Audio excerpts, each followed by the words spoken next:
Hey guys, welcome back to the rating climb. We're 1001. So here we go.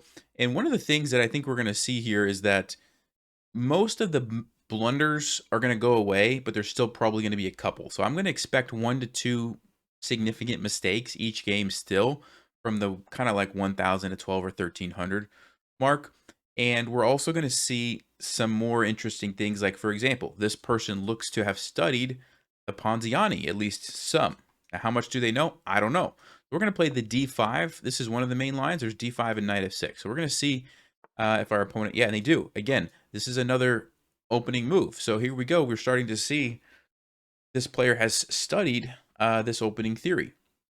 And I'm trying to remember what the line is here. I think Knight E7 is a move. Bishop D7 might be another one. The thing about Bishop D7 is I think they can capture here. I don't know that we have a good follow-up. But I think the move is Knight G to E7, if I remember correctly. Could be wrong, but I'm going to play it. It's a developing move that kind of controls the center, so we will play it. Ponziani can get very tricky, though. So we'll see how much our opponent knows. Okay, so they capture. I believe we just take this with the queen, and just thinking if there's any other moves. I don't think taking with the knight makes sense because this is actually a pretty big deal. So yeah, we'll take with the queen. And on like bishop c4, I think we have queen e4 check, which is a pretty good move. Have to be careful because there is tactics, but I think that's what we will do. But what I was going to say, at the 1000, 1100, 1200 mark, you start to see players that have different skill sets. And for example, like you might play a 1000 or 1100 player who's actually pretty good at tactics. Maybe they don't really know openings, they haven't really studied the ending, or maybe you play in 1000 or 1100 who knows a bunch of opening knowledge, right? Like we're playing this guy who seems to have studied the Ponziani, but maybe their tactics aren't as good, or you kind of get all these weird combinations. And so it can be from 1000 to kind of 1500 is an interesting rating range to be in because there's a lot of ways to win games. There's a lot of ways to lose games at that rating range, if that makes sense. So far, I think our opponent's playing the correct moves. I think this is one of the main lines. You play the queen and the bishop out. You pile up here. You also have the threat of the knight coming into e5 at some point. I believe from my what I can remember, bishop d7 is a move, or maybe e4. And so I'm trying to think through which one looks like it makes the most sense. Since I don't remember, I'm kind of just going to calculate out what I think. So benefits of bishop d7. It breaks the pin right away. We can castle potentially. You have to be careful. But the knight is controlling it, so we could probably castle queenside. Benefits of e4 is it, makes the knight move. You can't go to e5 right away, or we take. You could go to d4, and then I would probably have to play bishop d7 anyway. You could go, or else could you go with the knight? I don't really know where else the knight would go. I think it would probably go to d4. So e4 knight there and bishop d7, or do I want to play bishop d7 first? I think I like just pushing it right away, because then it doesn't give white time to like play d4 and try to hop the knight into e5 maybe in some cases. Although, I don't know, bishop d7, they both look pretty good to me. I'm going to go ahead and go with e4. A lot of times if you can play e4 before they get d4 in, it's pretty good because once they play d4, you always have en passant. So it kind of like locks in this bishop a little bit unless white is willing to, maybe give up that pawn. Okay, so we do see knight to d4, and I think now bishop d7 makes a lot of sense, gets out of the pin. We have lots of pieces defending here, so we'll be totally fine. Yeah, so bishop d7 looks like a pretty good move to me. So let's do that, and we're actually threatening to take the knight now. Okay, so white trades, and I think we want to take with the knight because it opens up my bishop, although taking with the bishop would kind of force this trade anyway. So it's a question of, do I want to force that trade, or do I want to just leave it? I think maybe I'll just leave it. So there's a couple ways to look at this. Number one is maybe the bishop actually becomes a liability if white doesn't trade it. Like queen can't really move because I take the bishop. Also, if I'm able to force this trade, then I would have the bishop pair, which could be an advantage. The other way to look at it, though, is forcing this trade kind of brings me a little bit closer to the end game, where I do think I have a significant positional advantage here. Because like I said, if this pawn ever tries to push forward, I'm going to just be taking it. Then I'm going to have this protected passed pawn. So from that standpoint, maybe it does make sense to kind of force this trade. So, I guess it doesn't. I guess c4 is a move. No, but then I would still trade. Yeah, I think because of this, I am going to play bishop takes and try to force this trade off and take it more towards an endgame where I have this really big positional advantage. This is one of the risks of the Ponziani is if you get stuck here with these pieces undeveloped, it can be very difficult to have time to fix that. Okay, so I think I'm going to take with the knight. Queen also looks pretty good, but I like where my queen is kind of controlling this. And so I think I'll just go ahead and take with the knight. I'm ready to castle queenside. The knight's controlling here, so I don't have to worry about that. Once I castle queenside, then I have my rook as well. And we've kind of neutralized all of the pressure, and we just have a positional advantage. So I'm feeling pretty good about this. The other thing I'll say about 1,000, 1,100, 1,200 rated players, when you get to the end of the game, they start to struggle a little bit more. And so we're going to see maybe some of that in this game. All right, so I don't want to let the rook come over and start pinning me here. I think I'm going to go ahead and castle right away. Just scanning to make sure everything's defended. Like I already mentioned, that looks good. This looks good. And you can see how this is tough for white to deal with. I have en passant. How are they going to develop their pieces? Okay, they're trying to attack this. I think the simplest thing is just defend it. F5. I don't want to lose that pawn. It's a very, very annoying pawn for white to deal with. We definitely want to keep that guy defended. C4. Okay, yeah, white's trying to do something. At least they can get their knight out, but they still kind of have a problem with the bishop. So let's think through where's the best place for my queen to be. Well, I'm pretty sure the next move for white's going to be knight to c3. So keeping that in mind, where do I want to go? Queen to d3, queen to e5, queen to d4. These are the places that are kind of jumping out at me. I think queen to d3 makes sense. Guarantees that the pawn can't move forward. Won't be attacked by the knight right away if I go there.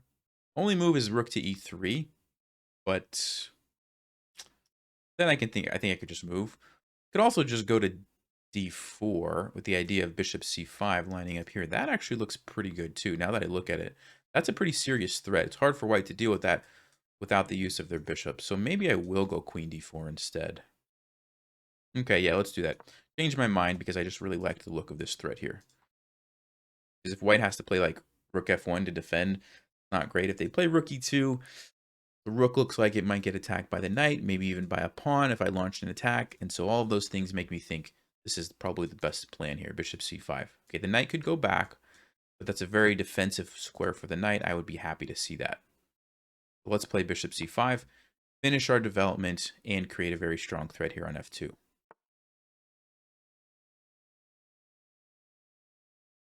Okay, so like I mentioned, I'm looking at a knight coming in here.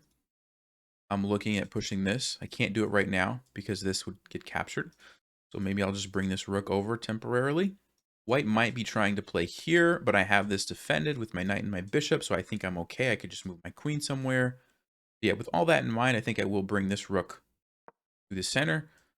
And like I said, once this is defended enough, then maybe f4, f3 becomes an option. Okay, knight to b5. Attacks the queen, attacks the pawn. It's already defended, so we're not really worried about that. We just have to find a place to move the queen to. I think queen to d3 looks like a pretty nice square. Attacks the rook. Rook can't come up because I have my bishop. Probably has to go back. So I gained a tempo. I'm still blockading this pawn, and you can see how annoying this is, right? This is what I was talking about from the very beginning. Look at this bishop. It can't come out. It means the rook can't come out, which means white is basically playing the game down these two pieces, which is huge. Okay, they didn't see my bishop, it looks like. So I'll go ahead and take that. This is what I was talking about. At the 1,000, 1,100 range, you're probably going to see one or two big mistakes like this at some point during the game. So here we had it, and now we can take advantage of it, and actually just leads to a quick checkmate. There's a back rank problem for white, and, you know, overall, white played pretty well. They knew some opening theory.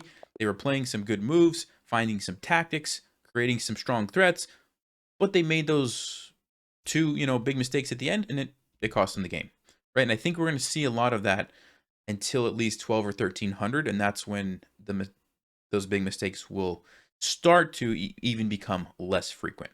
Play another game. Okay, let's play e5 again. Knight c6, defend our pawn. D4, so we have a Scotch game.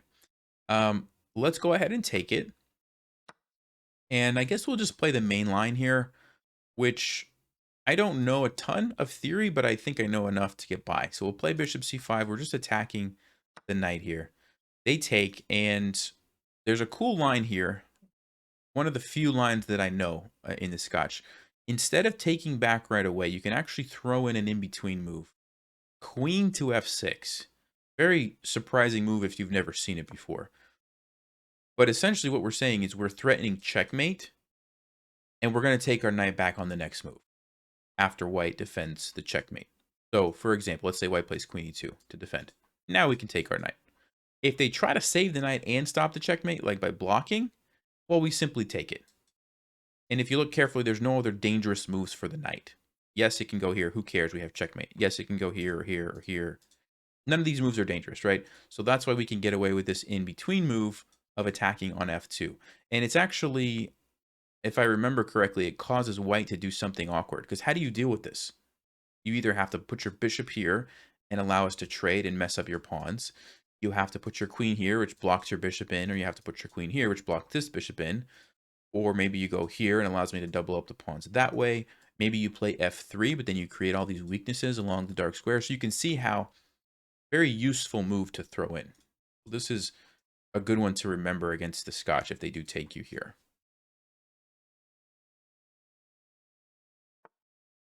Okay, so here we go. We do see f3, which, okay, they stop the checkmate. They have a little pawn chain going here, but the weaknesses, like I mentioned, are going to be for the rest of the game. We can constantly be on the lookout for ways to take advantage of these dark squares. I don't see anything immediately. Like, I'm not going to go here right now because g3. But now I will take this back. The other thing I should mention, by playing queen to f6, now I have the option to take with the d pawn. I think I'm going to do. I'm just looking if there's any tactics or anything, but no, I don't think so. I have the option to take this way, and white doesn't have the ability to trade queens like they would have before, because I threw in this queen f6 move. Also, there's an annoying threat here. If white tries to develop the bishop, they have to watch out for that. So very, very pretty good move, I would say, for black. It's one of the main lines, so it's not like anything fancy. I just happen to know that one, and it's one that you should remember. Okay, so I'm thinking of developing this bishop so that I can bring my rook over and attack the queen. I also would like to play here in castle. And I'm even thinking bishop d7 and castling queenside.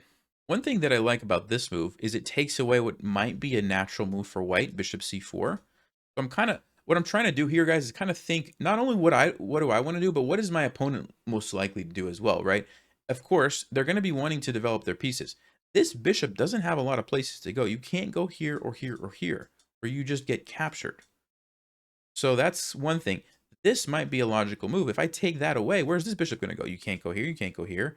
So it's going to cause white to make some very passive developing moves is what I'm thinking. So I'm going to play bishop to e6. Also, it's a good move anyway because it brings the option for me to bring my rook over. So all of those, and again, it kind of goes back to what I've said before. If you can accomplish multiple things at the same time, that's probably a really good move. So I'm developing a piece. I'm opening up this for my rook, and I'm taking away this from my opponent. So it's kind of like three things all at the same time, right? So that's probably a little bit better than, let's just say, knight to e7, where I really only accomplish maybe two things. Develop a piece, get ready to castle, but I don't take away this square from my opponent. Okay, so here we go.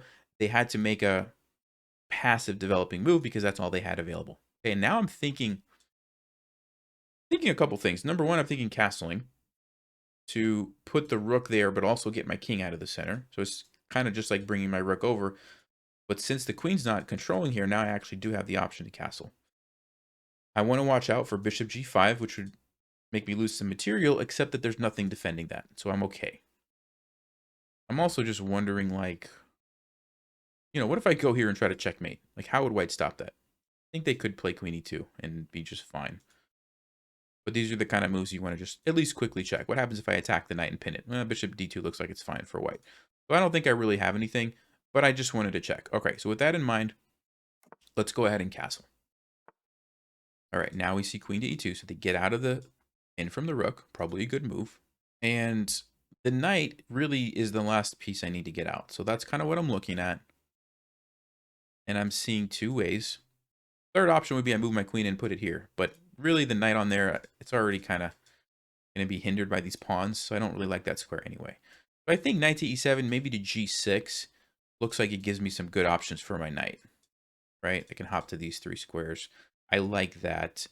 One thing that I do want to be careful of, if I play here, is this move e5. And the reason I want to be careful of that is because my queen doesn't have a lot of options. I can't go back this way, I can't go this way, I can't go this way. The pawn would be attacking me. There's a bishop. There's a bishop.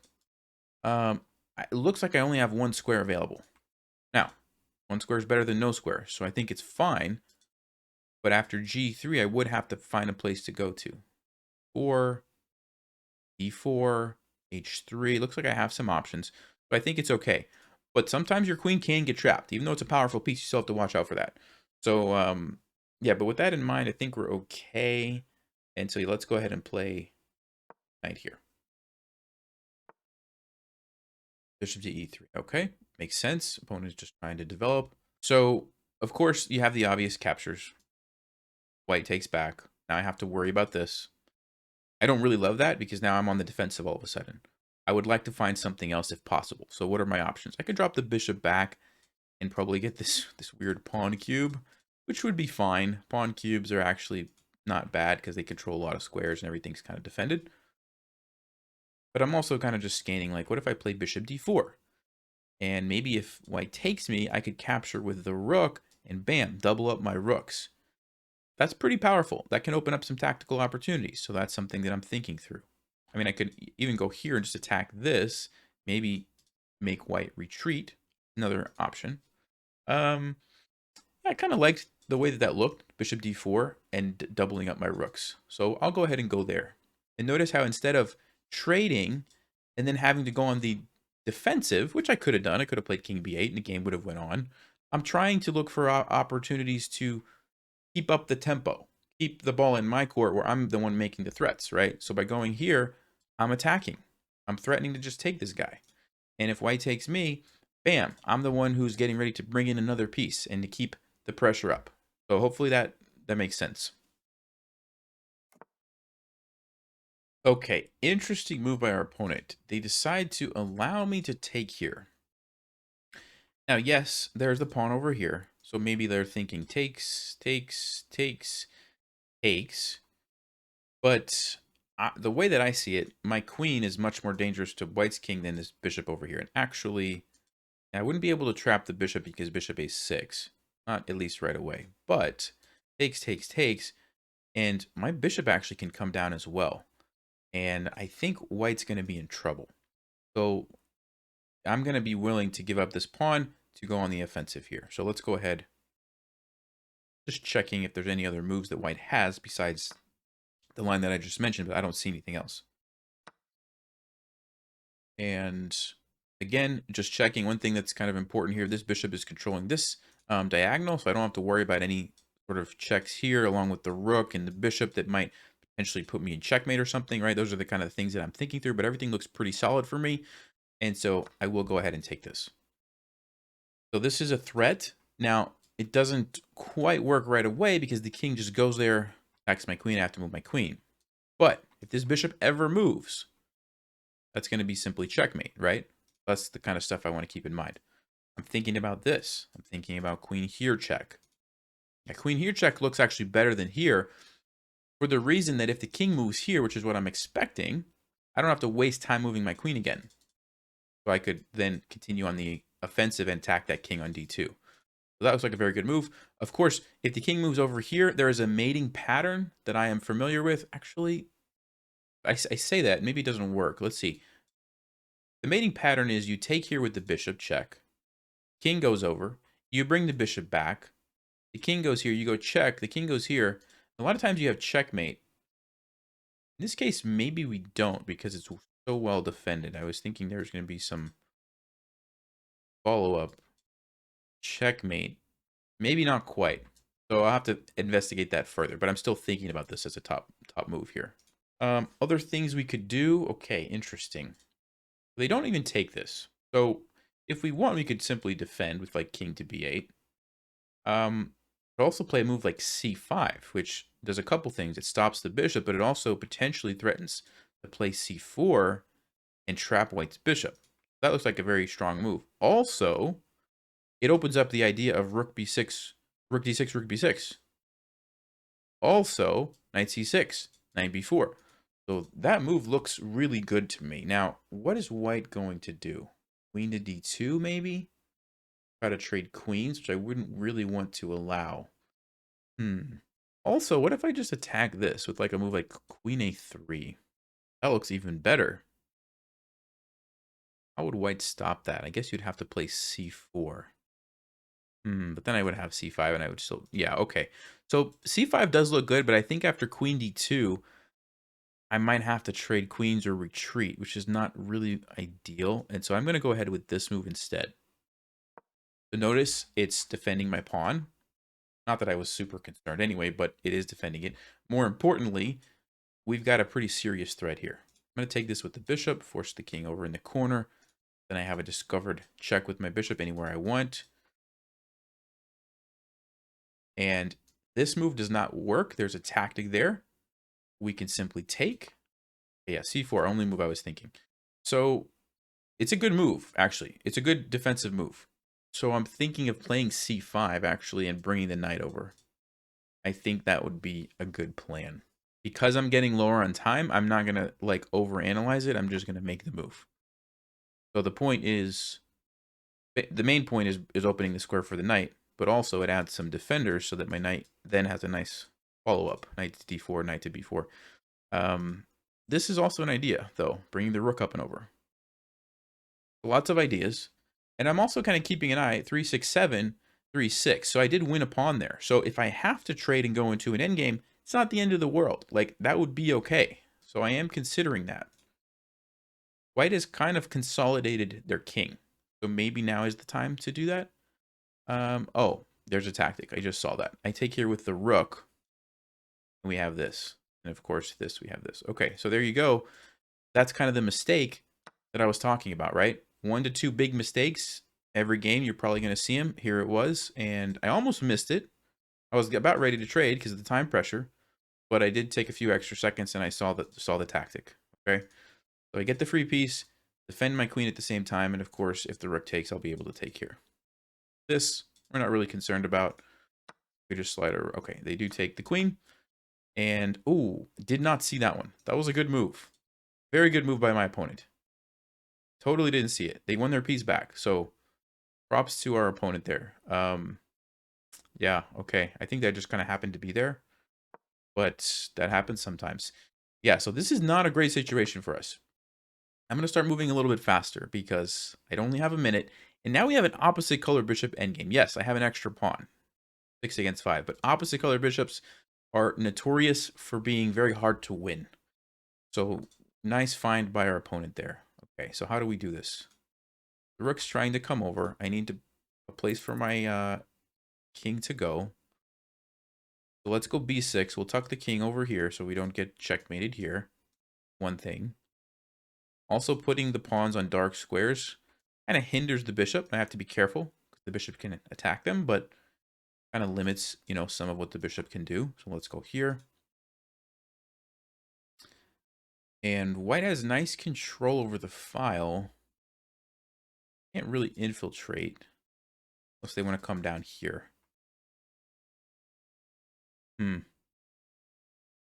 Yeah, and you're going to see potentially why it's hard to win these types of positions. Okay, well, that looks like a free pawn if I'm not mistaken. I'll go ahead and take that. And there we saw it again, right? Kind of another mistake. And those are what cost you. Like, those are the kind of mistakes that keep you at 1,000 instead of, you know, higher. Okay, I'm going to chase it away. I don't want to leave that there and open up some tactics. I'm going to chase it away right away. And then I'm going to start pushing. And I think now we can actually win. Without that pawn, it was going to be tough. But now we have 3 pawns. Should be able to pull this one off. As long as we don't lose on time. Okay, let's go... try to make the bishop leave. It goes there. I'm going to actually pin it. Because a rook trade would kind of simplify things a little bit, and I can just push the pawns. Okay, he doesn't want to. But he defaults for this. There we go. And now with 30 seconds on the clock, what I'm looking to do is simplify this. Okay, so the way that I'm going to do that is by taking here next move. White can't avoid that. I'm going to take there. And then I think I'm going to sacrifice my rook here for this. And why am I doing that? Because it just makes it so simple. I have 3 pawns. I just push them. I get a queen. And the game is over. It's really that simple.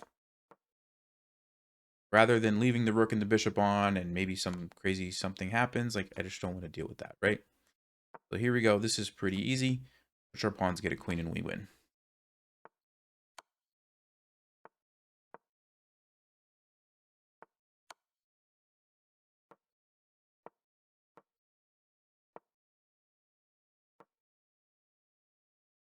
Probably shouldn't pre-move that in case this happens, but yeah, okay.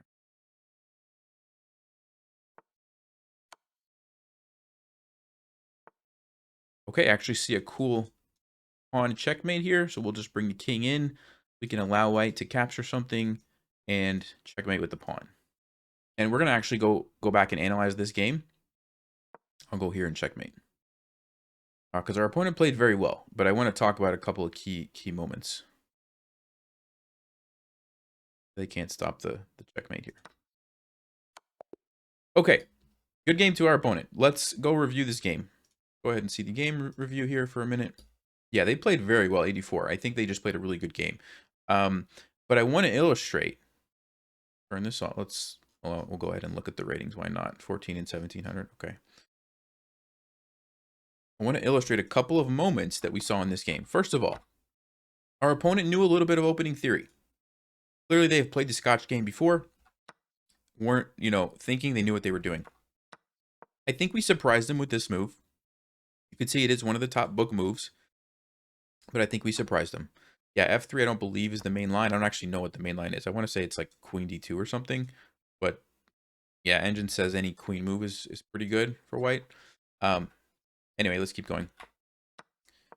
They played pretty well. They were developing their pieces to good squares. They weren't making any blunders, right? And then right here, it was a kind of a questionable decision, allowing my queen to come in. Okay, fine. Right here, again, a little bit of a questionable move, but nothing serious. What was the best move that I missed here? Oh, rook to d6. Interesting. Going for the rook lift, but starting with the rook instead of the pawn. Anyway, right here. So I would consider that a big mistake. Now, the engine says it's fine because we saw in the game there was that follow-up fork, right? Which, okay, I don't think my opponent saw that. I think they got lucky that that was there. That happens sometimes. But I would say this was kind of the kind of mistake that you could expect to see at this level, right? Like they missed a little tactic here that cost them a piece, okay? So that's what I'm talking about. Now, lucky for them, there was this move, okay, which I didn't see, but it was there. But then again, the game went on, and I don't know if this is because they were trying to flag me or they just messed up, but where was it? Right here. Again, another significant mistake, okay? These are the kind of mistakes that keep pretty good players at 1,000 and 1,100. These mistakes. What you will find is that from 1,000, 1,100 all the way up to like 15, 1,600, the players are basically the same, except those 15, 1,600s probably would not make this mistake. And they make less and less and less of those mistakes as they get higher and higher and higher. So the consistency that you can play with is going to be one of the best things to improve. That makes sense. Because you imagine if white avoids this, they have a chance here, right? Opposite color bishops is very difficult to win, even before losing this pawn. Again, if they would have played something else, I don't know, just move their bishop back, move their king up, like whatever. It's going to be hard for me to win this game. They already have total control of the file. Yes, I have these 3 pawns, but it's not going to be easy because my bishop can never control the dark squares. White's bishop can always control the dark squares. That's why it's so hard to win. So anyway, hope that makes sense. I'm going to play one more game for this video, and then we'll call it good. I'm going to try to keep these videos maybe a little bit shorter. I know an hour long is a bit much for a lot of people, so let's play e4. Let's just go with knights here, d6. Okay, so let's just strike at the center, get 2 pawns out there. All right, I'm just verifying, but it looks like a free pawn, and we go into an endgame up a pawn. So am I happy with that? Absolutely. I'm going to take it. I'm going to trade the queens, and I'm going to take my free pawn.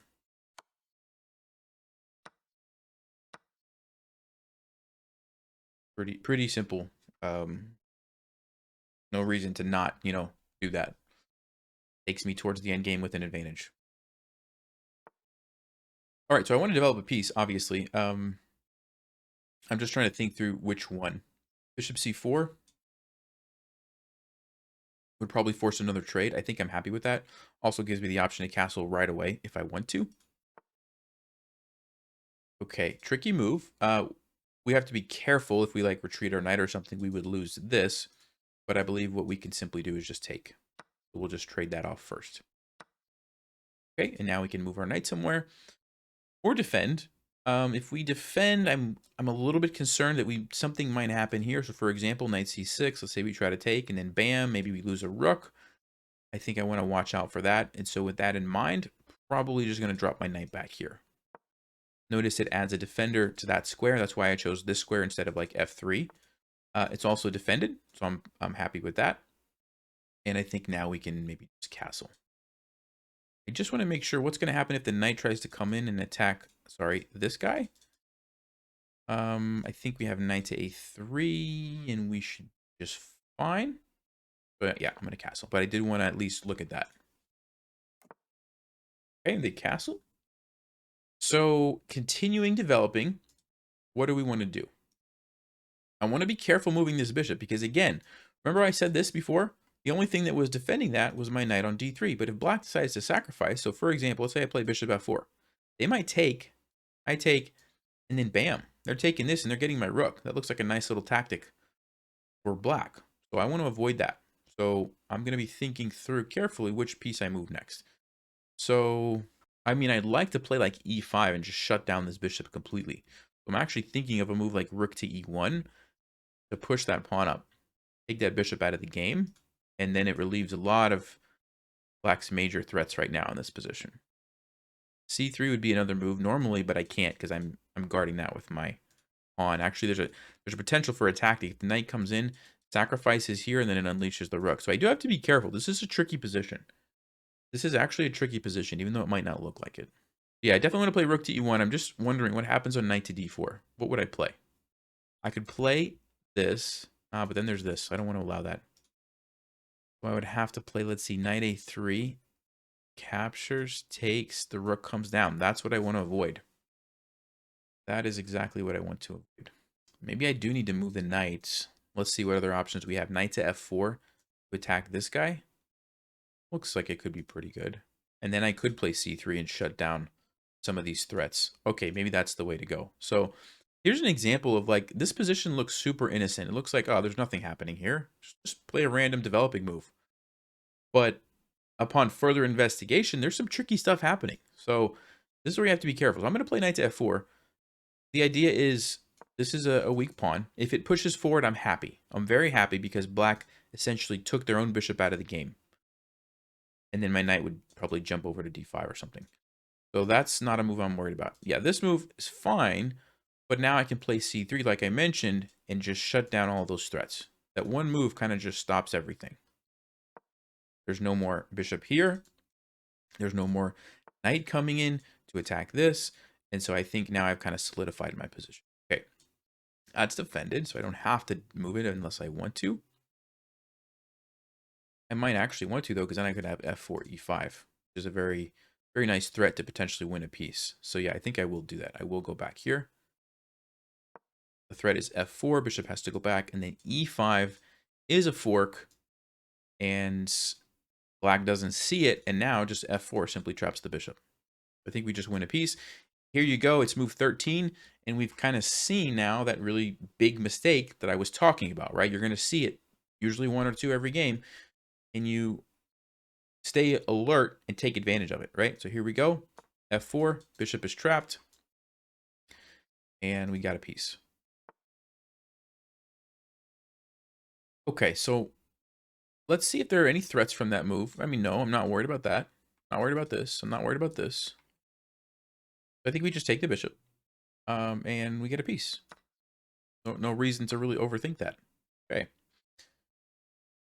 Um, I'm thinking about bishop f4 because not only does it develop a piece, it also puts it on a nice square where I'm attacking the knight and lining up with the rook. So this is pinning the knight, essentially, and threatening to play h3, kicking the knight away, and then we take this guy. So it looks like a very all-around move. Remember, if you can accomplish multiple things at the same time, you should probably do it.